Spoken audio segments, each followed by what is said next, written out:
The most dangerous thing in business is being a smart, hardworking founder. Smart enough to see every angle, every risk, every way a decision could go wrong, and hardworking enough to go all in on all of them at once, hoping something eventually will work out. That combination looks like a superpower, but let me tell you, is often a recipe for burnout. In fact, the founders I've seen succeed the fastest look dumb and lazy by comparison. And I'll show you why that's their ultimate advantage.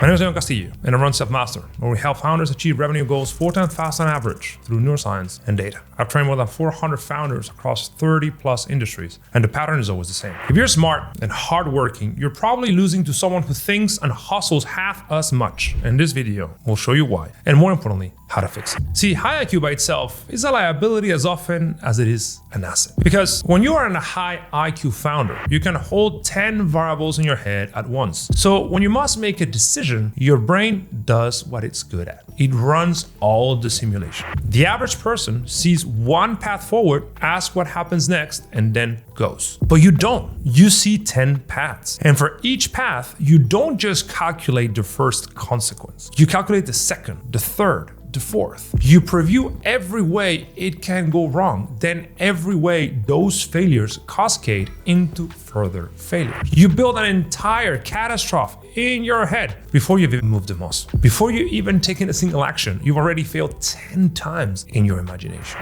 And since your brain responds to imagined failure almost as if it were real, you feel the loss without ever having risked anything. So you wait. You gather more information. You do a little bit more research. You stay safe by not really committing to a single path. So being high IQ doesn't really multiply your output. It multiplies your doubt. The more paths you can see yourself failing at, the more reasons you find to either wait or just do everything at once. Your gift becomes your cage. While you're modeling the 10th order consequence, a dumber competitor already shipped, learned, and moved on. And now I'm going to show you what the dumb founder does instead, so you can see the difference and how it is a core competitive advantage. Because you've been told that being able to think things through and consider more options helps you. It makes you safer. It means that you're doing your due diligence. Wrong. It just makes the perceived cost of failure more paralyzing. And I've seen this firsthand with a client I still work with. After a few months together, he already doubled his agency from 10 to a 20K a month running meta ad for contractors. And for the first time, he was comfortable. Then he hit a classic smart founder fork. Either keep running the ads, hire someone to scale them, build a new lead gen system, launch a complimentary offer. He didn't really know what to do. He's very smart, so he could see 10 paths and he couldn't just pick one. So he asked me which option was the best. And I told him, double what you're already doing. Don't talk to me again until you've doubled the revenue. He took on the feedback and then he went silent for 6 months. I didn't know anything about whether he'd done what I asked him to do. I didn't even know if he'd renew with us. Then out of nowhere, 6 months later, he showed up for a call and he told me, I did exactly what you told me to do. And he had grown the business roughly 2.5 times over. He said, I just doubled down on what I was already doing and it worked. It's wild how the highest leverage move was just to stop overthinking. And that's massive because he didn't win because he found a clever win. No, he won because he took the best risk-adjusted path. And that's a dumb founder superpower. It's not a lack of intelligence. It's the willingness to pick one thing, commit completely, and let the other 9 die. It's about becoming world-class at one thing while the smart founders still evaluate in 10. So picking one path is half the battle to succeed. But there's a biggest change you probably need to make, which is learning to be lazy. Because hustle culture has programmed you to think that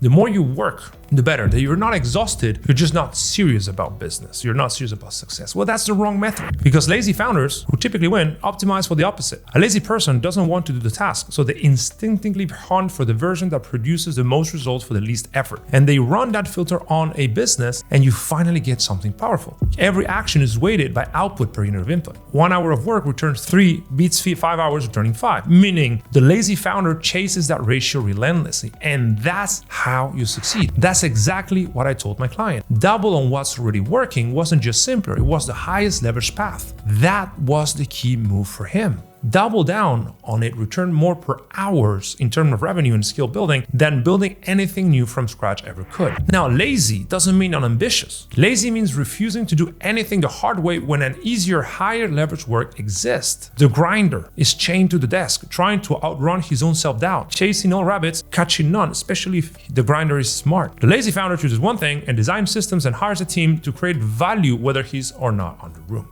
That's the biggest unlock. So the question is, why is it so hard to instinctively embrace this way of doing business? Because you've watched videos like this before. You know you should be focusing on the high leverage path. But tomorrow morning, you're gonna open your laptop and find something else to do. And that's because there are two systems in your head and they're not on the same team. The first is what we call the conscious mind, which has a playbook. It knows the step. It knows today's high leverage task. The second is your limbic system, your subconscious programming, the beliefs and patterns that you have been running far longer than your business plan has. And when the task brushes against one of those bird patterns, fear of judgment, fear of failing publicly or whatever, then that deeper system, that limbic system slams the brake. So that's why you can't commit. Every single morning, no matter how consciously you want to do the sharper thing, you end up sabotaging yourself. And that is the biggest unlock. Because the fact that you're choosing to grind every day means that you have friction between the prefrontal cortex, the thinking side of your brain, and the limbic system, the emotional side of the brain. That is what I call friction. That's what happens when you have a conscious intention to do something, but your subconscious programming is pulling in the opposite direction. And the dumb, lazy founder executes at the highest level because he has no friction. He isn't fighting himself. He has a very simple playbook and his programming is aligned with that playbook. So the task feels effortless. That's why he is consistent executor. Not because he forces it, but because there's less things to consider and less friction to process. So it's about removing friction as much as choosing the highest leverage task. Now, I don't want you to stop being smart, and you probably have tremendous ambition, so you still work hard. So here's how you turn high IQ and tremendous work ethic into a long-term asset. First is to learn to select the path. The single highest leverage move, the one that returns roughly 5 or 10 units of output per unit of input. Not the 10 the smart brain can generate, the one that matters most. The step that deserves you narrow your focus for. That's what you need to find and commit to. And the only thing you need to do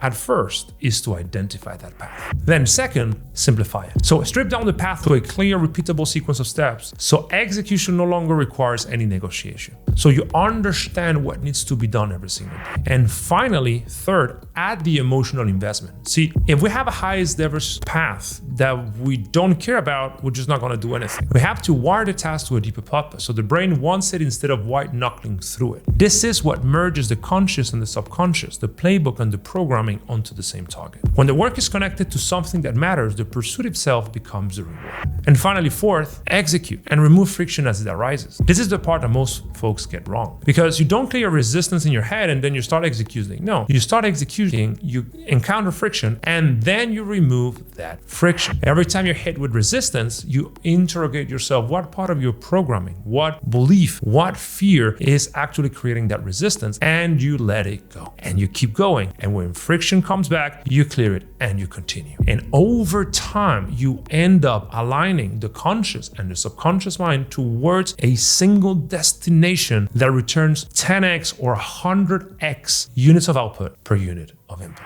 So let's put it back together. The high IQ hustler loses because intelligence multiplies doubt. You can see 10 paths and freeze. The dumb, lazy founder wins because dumb means decisive enough to pick one path and lazy means smart enough to make it to the highest leverage one. That's the thing. But knowing this is not enough. The real battle is the friction between what you know and what you actually do. That's what you need to rewire. When you do that, execution stops being a fight. You can keep being the smartest person in the room who never ships, or you can install the system that turns intelligence into that asset. And nobody's born decisive. It's a skill. You can build it, but you have to learn to remove friction by consistently executing. That's the entire game. If you're a six-figure founder who's tired of outthinking yourself into paralysis, we have a 3-minute diagnostic that is going to tell you the exact patterns that are creating friction in your day-to-day, so you can remove that friction and start executing at a much higher level.